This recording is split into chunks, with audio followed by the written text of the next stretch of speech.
Kung mahilig ka sa chicken liver, chicken proven at chicken heart, iwasan mo na yung mga pagkain na to. Because I just turned 20 years old 3 days ago and tinamaan ako ng gout. 20 years old, tinamaan ng gout. Nahirapan maglakad, sumasakit yung hinlalaki. Makirot yung talampakan pag naglalakad. Bakit? Ang hilig ko sa proven eh. Pag nakakita ako ng nagtitinda ng proven sa daan, papakyawin ko yan, bibili ako ng 100 pesos. Pag nakakita ako ng proven sa grocery store at pati ng chicken liver at saka chicken heart, bibiling ko yung tatlong yan tapos ia-adobo ko. For 1 week straight, na-addict ako sa pagkain na yan. Kaya nung araw na nag-celebrate ako ng birthday ko, naglalakad ako around Ayala, boom, naramdaman ko na. Bawat hakbang, bawat lakad na ginagawa ko, ang sakit ng hinlalaki ko, umikirot yung paa ko. Kaya please lang, iwasan nyo na yung tatlong pagkain na yan. Siguro dapat kung kakain ko yan once a month, hindi isang buong linggo dire-diretso. 47% ng bagong HIV infections ay naitala sa mga kabataan na nasa edad 15 years old pa lamang hanggang 24 years old. Now, this rate is very alarming kasi ultimo bata ngayon hindi naligtas sa mga ganitong klaseng kaso. Isipin mo yung 15 years old may HIV na? Putang ina nung kabataan ko, 15 years old ako. Tamang tambay lang sa may computer shop o kaya sa bahay ng mga tropa pagtapos nun magbabasketball. O kaya naman pag walang ginagawa, tamang food trip lang sa Getty kung may matitirang allowance. Pero ngayon, putang ina, yung mga kabataan sa panahon ngayon, magugulat ka na lang, makikita mo dun sa Telegram, nag-aalter, nagbebenta ng notes, tapos kung kani-kanino nakikipag-meet up, nakikipagbembang. And kasalanan to ng magulang at gobyerno natin. Kasi kayong mga magulang kayo, hindi nyo minomonitor yung mga anak nyo. Pinapabayaan nyo yung mga anak nyo. Hindi nyo minomonitor yung mga pinagagagawa ng mga sa social media. At ito namang gobyerno na to, walang ginagawa para mapigilan yung pagtaas ng mga rate na to by providing a proper sex education. Kasi dito sa Pilipinas, pag sinabing sex education, tabu na agad eh. Masyadong close-minded din yung mga tao ngayon.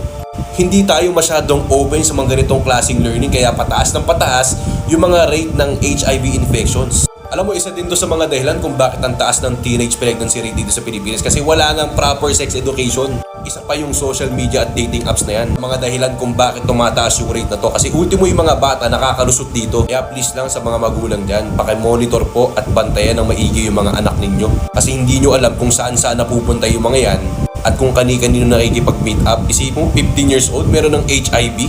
Napaka-alarming ng rate na yan ha. How much more in the future kung wala man lang proper education about dyan, di ba?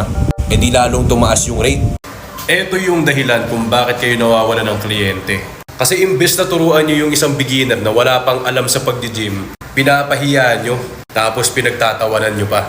Ganyan ba dapat yung ugali ng isang coach? Sabi mo pa dito sa post mo, I saw a young guy in the gym doing side lateral raises using ankle cuffs and straps. As in, wala pa talagang muscle, beginner pa lang. Anong problema dun? Dun pa lang mapapaisip na yung tao kung coach ka ba talaga eh, kasi bobo ka eh. Hindi mo ba iniisip na malay mo meron siyang problema sa wrist, kaya hindi siya makapaghawak ng mabigat na dumbbell, kaya siya gumagamit ng ankle cuffs. Diba? Para idikit niya dito sa kabilang side, para makapag-progressive overload siya. Coach ka pero hindi mo alam yun. Kaya sobrang daming taong natatakot mag-gym ngayon kasi baka ma-judge ng mga tao tulad mo eh. Kaya ka tinanggalin ni Atlee Nutrition ng sponsorship kasi tanga ka eh. Parami talaga yung mga bobong fitness coach tulad nito eh. Hindi pa nga ako nakaka-move on dito sa batang hippie athlete na to na pinagsabihan ko na wag maglulo sa TikTok live.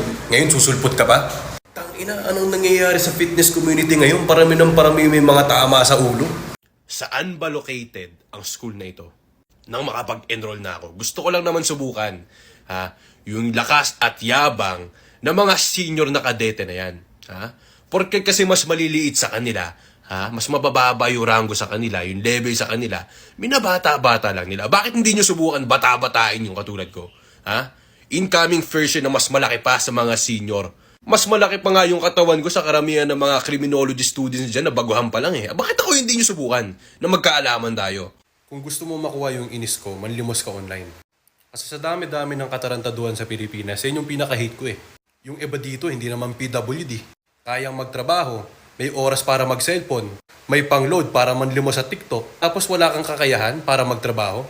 Hindi mo rin pwedeng gawing rason na hindi ka kasi nakapagtapos ng pag-aaral. Ang dami kong kilala na hindi nakapagtapos ng pag-aaral pero merong maayos sa trabaho. Tapos hindi nanlilimos online kahit gaano kahirap sa buhay. Kaya kung ikaw, nagagawa mo pang manlimos online, matuto kang magbalat ng buto. Huwag kang palamunin. Matuto kang maghanap ng trabaho, hindi yung inaasa mo sa ibang tao. Michael Tidoso is finally eating carbs in the big 2025. And this is good news. Alam niyo kung bakit? Because this is what it looked like before when he was not eating carbs. And now, Unk looks like a new man. Diba? Diba? Wake the back up pa siyang nalalaman. Kaysa tinatapon niya yung carbs, hindi siya kumakain ng carb. But look at him now. Diba? Tignan nyo naman kung gaano siya ka-healthy and blooming ngayon. The war is over, my guy. Unk is now very, very healthy. And sa totoo lang guys, matagal na akong nakasubaybay sa kanya and sobrang proud ako dito kay lolo natin na si Michael Tidoso. Because he went from a senior citizen into a middle-aged man in his 50s. Kaya kung matagal ka nang nakasubaybay sa kanya, ay masasabi mo talaga that this man has changed so much. Kaya lagi niyong tatandaan that carbs is not your enemy, but the processed food that you are eating. Wake the fuck up! Wag na wag kayong bibili ng pet sa Cartimar kung gusto mo mag-alaga ng aso or pusa. Kasi mas mabuti pang bumili ka na lang sa breeder dahil kadalasan sa mga asong binebenta nila dyan is meron ng sakit.